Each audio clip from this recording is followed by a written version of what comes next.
کرتے تھے، کرتے ہیں، اور جس طرح سے آپ نے ان کی کلیات کو کھولتے ہوئے بسم اللہ کہا اور اس سے سارا محسوس ہو گیا آپ کا پیار مجھے.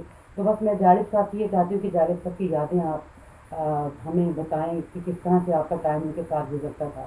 غالب صاحب کے ساتھ میری بدقسمتی ہے کہ زیادہ ٹائم نہیں گزرا کیونکہ جالب صاحب کا زیادہ ٹائم گزرا وہاں کافی ہاؤس میں، جہاں وہ سارے سیاسی ورکر بھی ہوتے تھے اور ہر طرح کے لوگ ہوتے تھے موجود وہاں. ایک دفعہ کا بڑا دلچسپ واقعہ میں نے لکھا بھی تھا پچھلے دنوں، آج کل میں اپنی یادیں لکھ رہا ہوں. اس میں وہ ایک دن مولانا عبدالستار خان نیازی ایک عالم دین تھے، بڑا ایسے پگڑا باندھتے تھے، اور وہ بھی کافی ہاؤس آیا کرتے تھے، وہ سیاسی آدمی تھے. تو ایک دن حبیب جالب نے کہا کہ نیازی صاحب میرے ساتھ گھر چلے جائیں. اچھا. انہوں نے کہا یار اس وقت اتنی رات ہو گئی ہے، 2:30 بجنے والے ہیں، چھوڑو یار. کہا نہیں آپ نے چلنا ہے میرے ساتھ. لے کے جا کے بیل دی تو ان کے والد صاحب نے دروازہ کھولا. تو دروازہ کھولتے پیشتر اس کے کہ وہ کچھ کہتے. جالب صاحب کہنے لگا ابا آپ مجھ سے روز کہتے تھے کہ رات کو کن لچوں لپھنگوں کے ساتھ بیٹھتا ہوں تو ان کے ساتھ بیٹھتا ہوں. ارے ہاں ہر شخص کو یہ شوق ہے کہ اسے کہا جائے کہ وہ رجسٹ کرنے والا شاعر ہے. جی. اچھا رجسٹ کرنے والے شاعر ہمارے ہاں کہاں ہیں بھائی؟ کہاں؟ بالکل صحیح. یعنی اگر کوئی اس طرح تو میں بھی ہوں، میں نے بھی کئی شعر ایسے کہے ہیں جو رجسٹنس کے ذیل میں آتے ہیں، لیکن میں مزاحمت کا شاعر نہیں ہوں. میں اسی طرح ہمارے ہاں اور بھی یار دوست جو ہیں کچھ وہ بھی اسی طرح کا دعویٰ کرتے ہیں، وہ بھی بکواس کرتے ہیں. اچھا مزاحمت کا اگر صحیح معنوں میں ہسٹری مجھے زیادہ نہیں آتی پیچھے، لیکن جو میرے ذہن میں جو بندہ ایک آتا ہے نا وہ مولانا حسرت موہانی ہے. مولانا حسرت موہانی انگریز کے خلاف لڑے مرے، خوب جیلیں کاٹی بہت زیادہ، اور بالکل درویش صفت آدمی. یعنی انہوں نے اتنی بڑی داڑھی تھی سفید، اور ایک انہوں نے کسی سے شاید بلایا گیا تو وہ اپنے ڈبے میں سے اترے اور ادھر چلے گئے جہاں بلایا گیا تھا. تو رستے میں تندور ایک آ گیا، وہاں بیٹھ کے مزدور روٹی کھا رہے تھے. انہیں بھی بھوک لگی ہوئی تھی، یہ بھی وہاں بیٹھ کے ان کے ساتھ روٹی کھانے لگ گئے. اب وہاں بے شمار لوگ ان کے استقبال کے لیے آئے ہوئے تھے. اچھا بے شمار لوگ. اب وہ مایوس ہو کر کے نہیں آئے. وہ واپس جب گزر رہے تھے انہوں نے دیکھا کہ یہ جو ہے مولانا حسرت موہانی یہ تو تندور پہ بیٹھ کے مزدوروں کے ساتھ روٹی کھا رہے ہیں. انہوں نے کہا مولانا ہم تو پورا شہر آپ کو وہاں لینے آیا ہوا تھا، تو آپ کے در سے کہتے ہاں بھائی میں نے بھی دیکھا تھا، بہت لوگ آئے ہوئے تھے، میں سمجھا کوئی بڑا آدمی آ رہا ہے. ایک واقعہ اور سناؤں گا، باقی غالب صاحب تو لیکن یہ ان کو بھی نہیں بھولنا چاہیے. بالکل صحیح. کہ وہ ایک دن وہ اپنے نلکے میں سے نا، جو گلی میں نلکا تھا لائن لگی ہوئی تھی لمبی، لوگ پانی بھر رہے تھے، آخر میں بالکل مولانا بھی بالٹی پکڑ کے بیٹھے ہوئے پانی بھر رہے ہیں وہ. اچھا یعنی یہ بندہ وہ تھا کہ صرف قائد اعظم اس کی بات برداشت کر لیتے تھے. اس آدمی کی انہیں پتہ تھا یہ کیا بندہ کیا ہے. یہ قائد اعظم اس کا بے پناہ احترام کرتے تھے اور اس کی کسی بات کا برا نہیں مانتے تھے. اینی ہو تو انہوں نے ریڈیو والوں کو ٹائم دیا ہوا تھا انٹرویو کا. ریڈیو والا آیا تو اس نے دیکھا لمبی لائن لگی ہوئی ہے. کہنے لگے مولانا یہ آپ کیا کر رہے ہیں، یہ تو سارے آپ کی عقیدت مند ہیں، آپ کسی سے کہیں وہ آپ کی جگہ بیٹھ جائے گا آگے، یا سب سے آگے جا کے آپ بھر لیں. کہنے لگے نہیں بھائی باری باری، میں بھی انہیں میں سے ایک ہوں، میں اپنی باری پر. اب انہیں اپنی پڑ گئی کیونکہ انہوں نے بارہ وہ کرنا تھا، ریڈیو کے لیے انٹرویو تھا.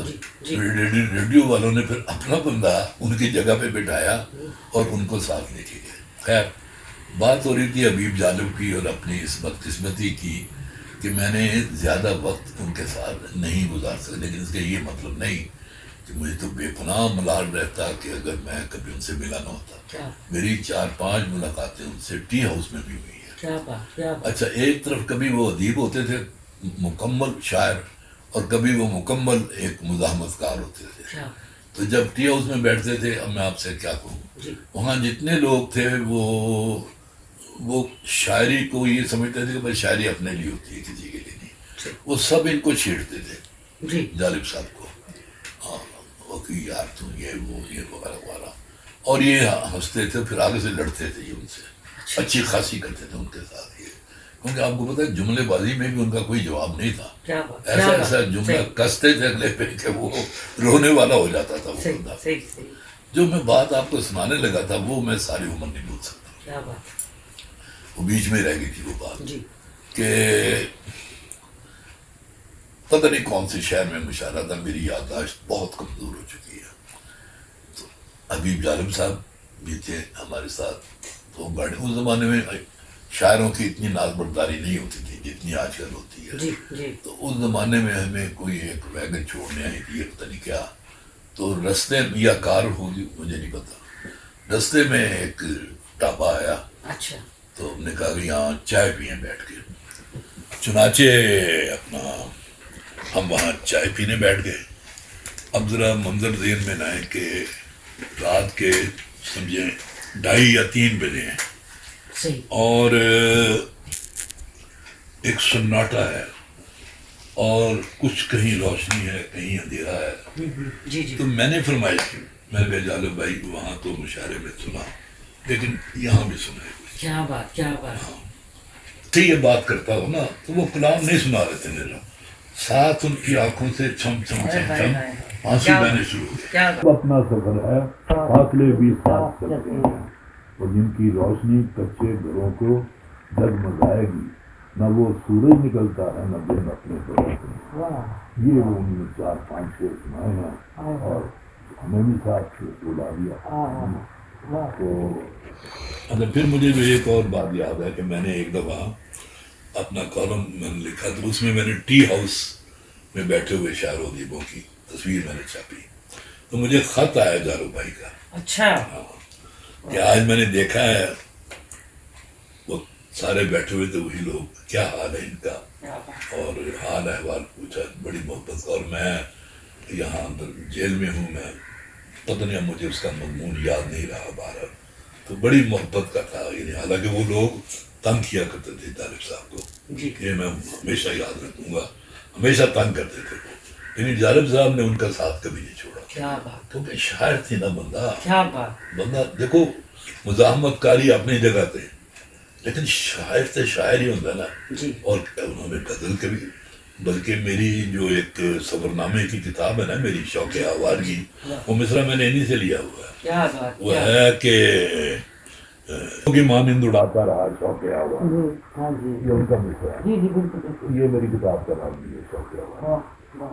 تو یہ مطلب ہوتے ایسی شخصیت تھے، اور کبھی جناب انہوں نے مصالحت نہیں کی کسی کے ساتھ. اچھا پھر سب سے بڑی بات بتاؤں گا، اگر وہ بات نہ ہوتی ان میں تو میں عزت تو کرتا لیکن محبت نہ کرتا. وہ یہ کہ اس طرح کے کچھ لوگ ہیں جو اس طرح کی باتیں کر کے نا اس کا رخ پاکستان کے خلاف موڑ دیتے ہیں. یہ کٹر پاکستانی تھے، کیا بات کٹر پاکستانی. اور یہ وہ پاکستان دیکھنا چاہتے تھے جو قائد اعظم نے جس مقصد کے لیے ہمیں یہ خطہ لے کر دیا تھا.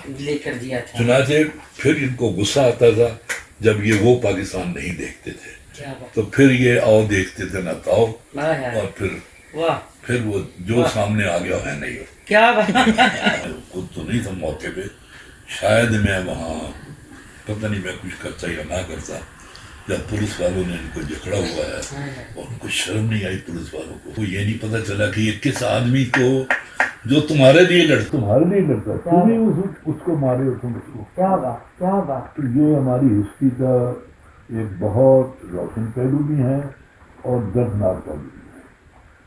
دردناک اس لیے کہ جن حالات میں یہ زندہ رہے، جیسا انہوں نے پاکستان کو دیکھا اس لحاظ سے دردناک، اور جو انہوں نے اپنا کردار ادا کیا وہ انتہائی روشن کردار.